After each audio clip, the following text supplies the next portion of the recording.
प्यारे दोस्तों, आज के डेट में यानी कि 11 अक्टूबर 2024 के डेट में बिहार स्वास्थ्य विभाग के माध्यम से कई सारे बड़े अपडेट जारी कर दिए गए हैं। जहां पर कि नई नौकरी से लेकर के बीटीएससी एएनएम 10,700 की रिगार्डिंग में कई सारे सूचनाएं यहां पर निकल चुके हैं। कई सारे बड़े खबर निकल कर आ रहे हैं जो कि इस वीडियो के माध्यम से मैं आप सभी को बताऊंगा। कई सारे यहाँ पर छात्र बीटीएससी ऑफिस भी पहुंचे हैं, घेराव किए हैं। क्या वहां पर मामला है वो भी मैं आपको बताऊंगा। और भी कई सारी जानकारियां आ रही है, तो वीडियो के लास्ट तक बने रहिएगा। और जो भी स्टूडेंट्स इस चैनल पर नए आए हो, चैनल को सब्सक्राइब करके बेल नोटिफिकेशन ऑल सेट कर लीजिएगा। अब चलिए दोस्तों, जानकारी के ऊपर चलते हैं।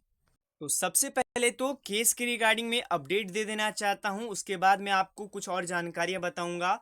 जो यहाँ पर केस है, चाहे वो पूजा कुमारी और अर्चना कुमारी वाला हो, चाहे वो द स्टेट ऑफ बिहार और अर्चना कुमारी वाला हो, सभी के एसएलपी का यहाँ पर अगर आप देखिएगा तो 18 तारीख को 18 अक्टूबर को सुनवाई होने वाला है। सीरियल नंबर यहाँ पर आप देख पाइएगा आ चुका है, सीरियल नंबर 71 पर रखा गया है। और उम्मीद यही है दोस्तों कि 18 तारीख को इसका जो भी जजमेंट है वो आ जाए, क्योंकि लगातार सुनवाई हो रहा है, अच्छे खासे दिन सुनवाई हो चुके हैं।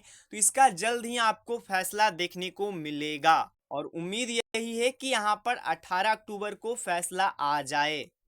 तो जैसा कि मैंने आपको बताया, 18 अक्टूबर को जजमेंट आने की संभावनाएं हैं, क्योंकि सुनवाई होने वाला है। लेकिन आपको एक अपडेट देना चाहता हूं। देखिए, मैं ना ही किसी के पक्ष में हूं, ना ही किसी के विपक्ष में हूं। जो जानकारी होती है वो मैं आपको बताता हूं, और बाकी तो अंतिम फैसला सुप्रीम कोर्ट ही करेगी, जो भी न्याय आने वाला है वो। लेकिन आपको एक मन में एक बात मैं आपको बता देना चाहता हूं, लेटेस्ट अपडेट है, कोई पुराना अपडेट नहीं है। बीटीएससी की ही बहाली में किस प्रकार से किया गया है वो समझिएगा। देखिए, बीटीएससी का जेई का यहाँ पर जजमेंट आया होगा, अगर आप थोड़ा अभी देखते होगे वीडियोस तो आपको पता होगा। तो देखिए यहाँ पर जो यहाँ पर जजमेंट है, यानी कि जो जज साहब उनका क्या कहना था, क्योंकि एएनएम 10,700 और बीटीएससी जेई में बहुत सारी समानताएं थी। दोनों बहाली बीटीएससी से, दोनों में नियमावली का प्रॉब्लम था। यहाँ पर देखिए एक बहुत ही इंपॉर्टेंट लाइन लिखा गया है, अंतिम चरण सूची नियुक्ति प्रक्रिया में के पूरा होने का संकेत देती है। नए नियमों के अनुसार नई प्रक्रिया के लिए इसे रद्द नहीं किया जा सकता। सुप्रीम कोर्ट का ये आदेश है। बाकी जो नीचे इंपॉर्टेंट लाइन लिखा गया वो आप लोग पढ़ना जरूरी है दोस्तों। देखिए, न्यायालय ने ये कहा है कि अंतिम जो यहाँ पर सूची को रद्द कर नई प्रक्रिया आयोजित करना खेल समाप्त होने के बाद खेल के नियमों में बदलाव के समान है। बेसिकली इसमें यह कहा गया है कि कोई भी प्रक्रिया के अंतिम सूची यानी कि मेरिट लिस्ट आप रिलीज कर देते हो, उसके बाद नई प्रक्रिया आयोजित करते हो, तो ये खेल समाप्त होने के बाद एक खेल के नियमों में बदलाव करने के समान है। मतलब कि यहाँ पर समझाया गया है, और जो जजमेंट दिया गया है वो आप लोग को भी पता होगा। तो यहाँ पर वही सब दिया गया है कि ये नियम के अनुसार है कि अगर खेल स्टार्ट हो चुका है या फिर खेल समाप्त हो चुका है, क्योंकि आपने तो अंतिम सूची जारी कर दिया है, तो यहाँ पर तो समाप्त हो गया, उसके बाद अगर आप खेल के नियमों में बदलाव कीजिएगा तो ये गलत है। तो यही बीटीएससी जेई का जजमेंट आया, जिसमें कि बात किया गया कि पहले तरीके से ही बहाली को पूर्ति किया जाए। अब देखिए एएनएम में क्या होता है, उम्मीद यही है, कुछ भी हो सकता है। मैं कुछ भी यहाँ पर नहीं कहना चाहता हूँ, क्योंकि दोनों के पक्ष अगर आप देखिएगा तो दोनों अपने अपने पॉइंट्स पर सही है। बाकी अब सभी का नतीजा सुप्रीम कोर्ट पर है। अब जो भी सुप्रीम कोर्ट कहेगी वो सभी को पालन करना पड़ेगा।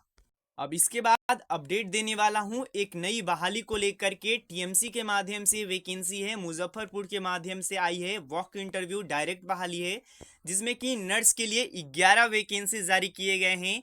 आपको 18,000 जो जीएनएम किए उनके लिए, और बीएससी वालों के लिए 22,000 सैलरी मिलेगा। अच्छा खासा पेमेंट मिल जाएगा आप लोगों का। डाटा इंटरप्रेटर के लिए वैकेंसीज है, मल्टीटास्किंग स्टाफ की भी वैकेंसीज है। तो जो भी स्टूडेंट्स इंटरेस्टेड हैं, जो वेन्यू दिया गया है, वेन्यू आपको ऊपर दिया गया है, और जो डेट दिया गया है उस डेट में आपको पहुंच जाना है। वेन्यू ये रहने वाला है, और डेट जो दिया हुआ है वो आप लोग देख पाइएगा। जैसे कि नर्स के लिए डेट है 22/10/2024 को इंटरव्यू होगा। उसी प्रकार से आप लोग को अपने सभी डॉक्यूमेंट्स को लेकर के पहुंच जाना है, जो भी वैकेंसी के लिए आप आवेदन करना चाहते हो, और इंटरव्यू दे करके आपको सिलेक्शन ले लेना है। इसका ऑफिशियली जो ये पीडीएफ है या फिर आप बोलिए विज्ञापन है, वो आप सभी को हमारे टेलीग्राम पर मिल जाएगा।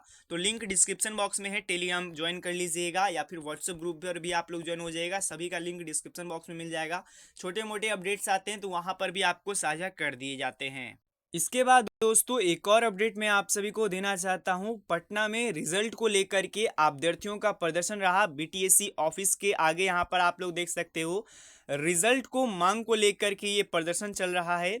हालांकि मैं आपको बता देना चाहता हूं, देखिए बिहार कर्मचारी चयन आयोग ये गलत है, यहाँ पर होगा बिहार तकनीकी सेवा आयोग, ये गलत है। पहले ही बता देना चाहता हूँ की ओर से पिछले साल जून में आईटीआई अनुदेशक की बहाली की गई थी, और उसका समय से अभी तक परीक्षा उरीक्षा सब कुछ ले लिया गया, लेकिन अभी तक रिजल्ट प्रकाशित नहीं किया गया।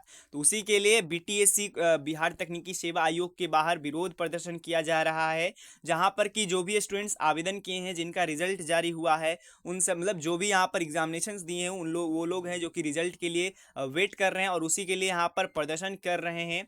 उग्र लोगों ने भूख हड़ताल भी करेंगे। अभ्यर्थियों ने कहा कि आगे रिजल्ट के लिए भी ऐसी प्रक्रिया अपना रही है, मतलब देरी हो रही है, उसको लेकर के ये प्रदर्शन किया जा रहा है। आयोग भर्ती प्रक्रिया को अटका रही है, ये भी आरोप है। तो यहाँ पर पूरा अपडेट आप लोग पढ़ सकते हो। एक तरीके से धरना प्रदर्शन किया गया आयोग के बाहर। उसके बाद आयोग के प्रभारी सचिव ने भी आश्वासन दिए हैं कि जल्द से जल्द आप लोग के रिजल्ट को पब्लिश कर दिया जाएगा, और जल्द ही आप लोग अपना रिजल्ट देख पाइएगा। इसके बाद अभ्यर्थियों ने अपना धरना प्रदर्शन खत्म किया, वो यहाँ पर पूरा अपडेट आप लोग पढ़ पाइएगा।